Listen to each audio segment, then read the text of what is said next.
Et comme chaque lundi matin, nous avons le plaisir de retrouver à présent notre chroniqueuse Corinne Lepage en studio. Bonjour. Bonjour Ilana, bonjour à tous et à toutes. Merci beaucoup Corinne, tout en beauté ce matin qui est venue nous voir. Alors on va évidemment parler de l'actualité politique et cette nomination de Michel Barnier après sa nomination. C'est le temps de la composition du gouvernement effectivement. Alors Michel Barnier qui a été ministre de l'Environnement, est-ce qu'on peut peut-être faire un point sur son bilan? Vous qui êtes justement au fait de ces actualités-là. Je lui ai succédé en 95, en mai 1995. Je dirais que pour moi, il a été un bon ministre de l'Environnement et ce qu'il a fait voter était assez précurseur. On est il y a 30 ans. Il fait voter ce qu'on appelle la loi Barnier, qui contient plusieurs dispositions sur lesquelles nous vivons toujours.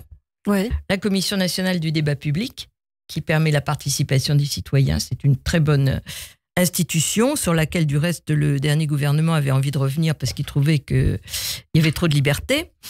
La deuxième disposition, c'est tout ce qui concerne la gestion des catastrophes naturelles.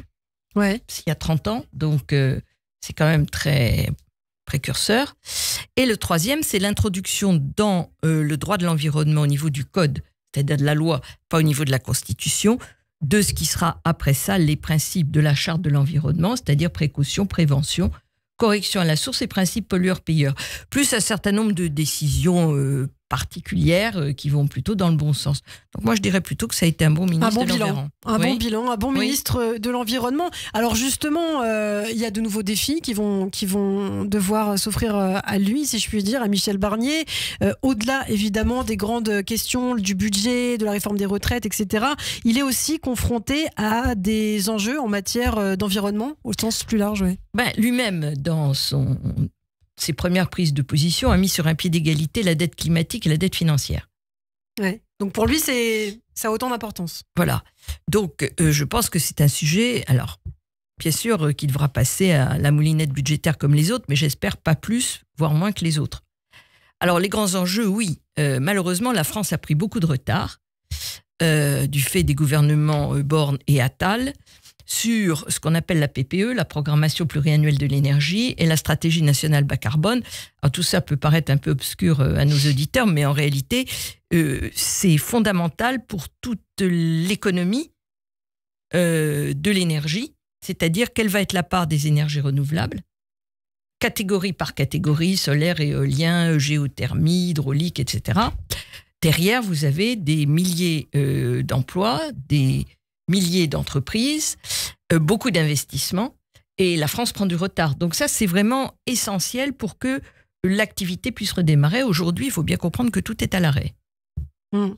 Tout est à l'arrêt. Malheureusement, Michel Barnier qui est attendu sur ces questions. Alors lui, plus précisément, si on prend le cas de Michel Barnier, quelle serait son attitude à l'égard de ces enjeux? Lui qui a été un bon ministre de l'Environnement.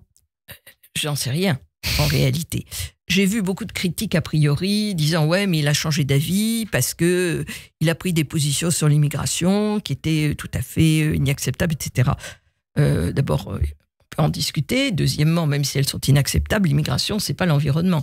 Je veux dire par là, c'est pas parce que lui qui est un gaulliste, donc qui est un homme d'ordre, qui veut assurer la souveraineté de la France, a pris des positions sur l'immigration, qui va prendre des positions contraires sur l'environnement. Je ne le crois pas. Alors, ce qui est vrai, c'est qu'il y a le Front National, le Rassemblement National en embuscade, et que le Rassemblement National, on sait ça, j'allais dire sa haine, disons, c'est pas loin, hein. Sa détestation. Sa réprobation, voilà. Sa détestation de tout ce qui touche de près ou de loin à l'écologie. Donc, je pense qu'il sera un peu tenu, mais j'espère bien qu'il ira dans le sens dans lequel on doit aller, c'est-à-dire celui d'un développement massif du renouvelable qui n'empêche pas le nucléaire s'ils veulent faire le nucléaire, mais le nouveau nucléaire, c'est pendant 20 ans.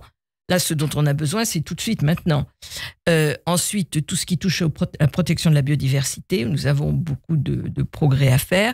Et puis, quelque chose, je pense, sur lequel il devrait être extrêmement bon, c'est les questions entre agriculture et environnement. Il a été un ministre de l'Agriculture qui n'a pas cédé à la FNSEA, qui restait assez ferme sur un certain nombre de choses. Donc, je compte sur lui pour qu'il trouve un équilibre intelligent entre ce que demandent les agriculteurs et ce qui est indispensable pour la santé publique, tout simplement, parce que, vous savez, l'histoire de pesticides, c'est pas une affaire d'environnement, c'est une affaire de santé publique. Merci beaucoup Corinne Lepage, merci d'avoir à vous. été avec nous. Effectivement, voici venu le temps donc, de la composition du nouveau gouvernement. En tout cas, les noms des futurs ministres de Michel Barnier sont attendus dans les prochains jours certainement. Merci Corinne et je vous dis à la semaine prochaine. Merci Lana,